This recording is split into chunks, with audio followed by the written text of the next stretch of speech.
J'étais déjà un expert avant.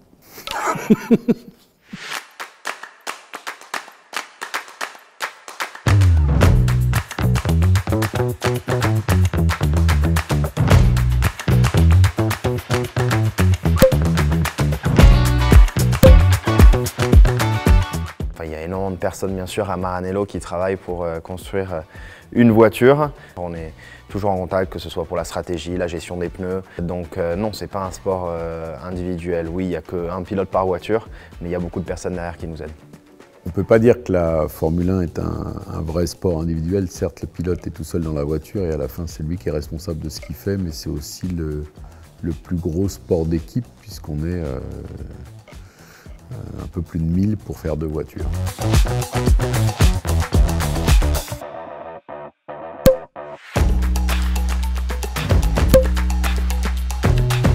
On s'entraîne toute l'année pour rouler dans une F1, c'est un vrai sport, il faut être prêt. On perd jusqu'à 3 ou 4 kilos d'eau sur certaines courses dans l'espace de 2 heures, donc il faut être préparé. I have to disagree. After my whole life training to be a Formula One driver, on a diet, going through very strict training regimes, very strict diets, I must say that in the end we are athletes.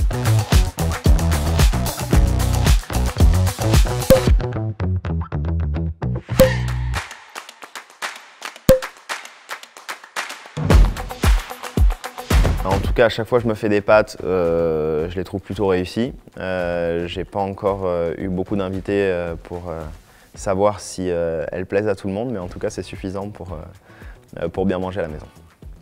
I can only talk for myself, and I believe I've become an Italian pasta expert after 3 years in Italy and my whole life traveling to Italy. I do understand quite a bit about pastas, and I actually can cook a very good carbonara, so I will consider myself an expert. J'étais déjà un expert avant.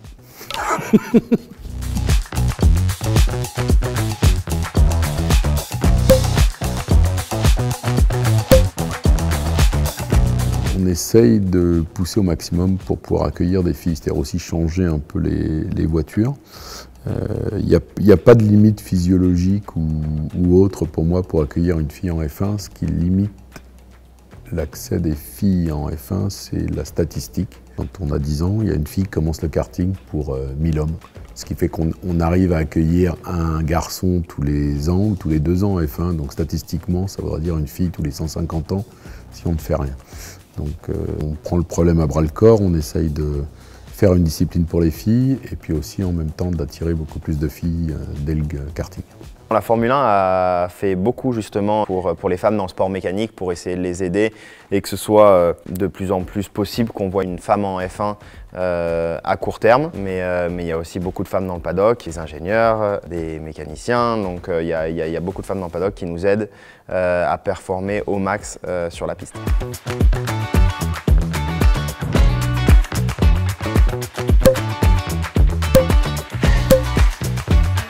Non, je rigole, bien sûr qu'on fait des erreurs, on est des humains et à la fin c'est normal de faire des erreurs comme tout le monde, ça arrive. Le plus important c'est d'apprendre de ces erreurs et de devenir meilleur par la suite. We do like to put excuses, I'm not gonna lie. We do like to blame the wind, we like to blame the track, we like to blame the car. But in the end, of course, we make mistakes, and we make many mistakes through a weekend. In the end, a good weekend is all about who does less mistakes, no? And who puts more the perfect weekend together. Par définition, un pilote ne fait jamais d'erreur, c'est dans l'ADN. Non, plus sérieusement, je pense que le pilote a besoin d'avoir une confiance en lui-même énorme et ça joue un peu sur l'analyse des événements. À côté de ça, je pense que Charles et Carlos sont certainement peut-être avec Lewis Hamilton, les 2 pilotes du plateau qui le plus facilement reconnaissent leurs erreurs et ce qui est un vrai support pour l'équipe parce que ça évite de nous emmener dans des mauvaises directions assez souvent. Merci à eux.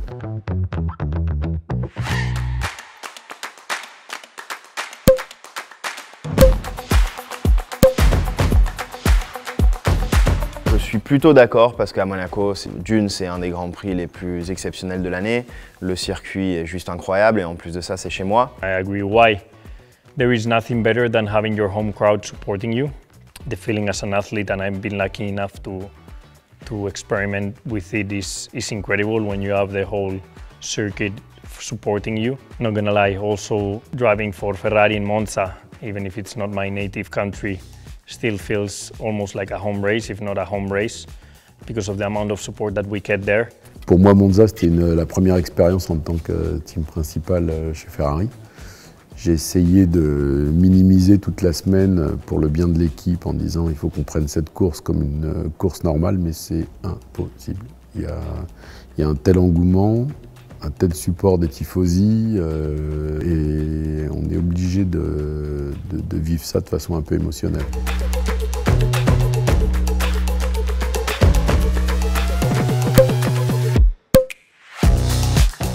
Ils ont certainement, d'un point de vue extérieur, une vie basée sur la vitesse, le risque et tout ça, parce qu'ils sont un peu tout le temps dans ce délire-là. Mais d'un autre côté, je pense que de plus en plus, ils ont besoin de couper, de se relaxer, d'avoir un autre monde autour d'eux, en dehors des courses. Et je trouve que les deux pilotes vont de plus en plus vers des activités de relaxation.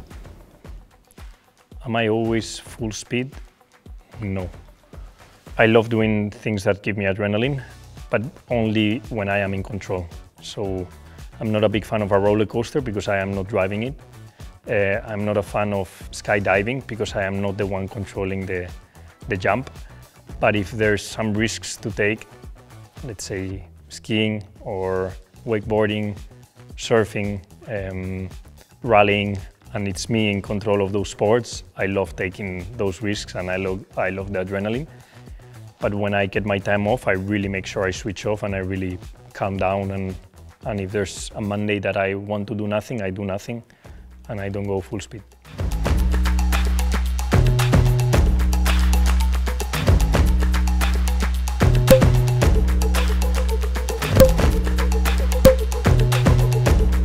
Mais je parlais déjà italien. Donc du coup, les premiers mots que j'ai appris en tant que pilote Ferrari, c'était plutôt des mots techniques.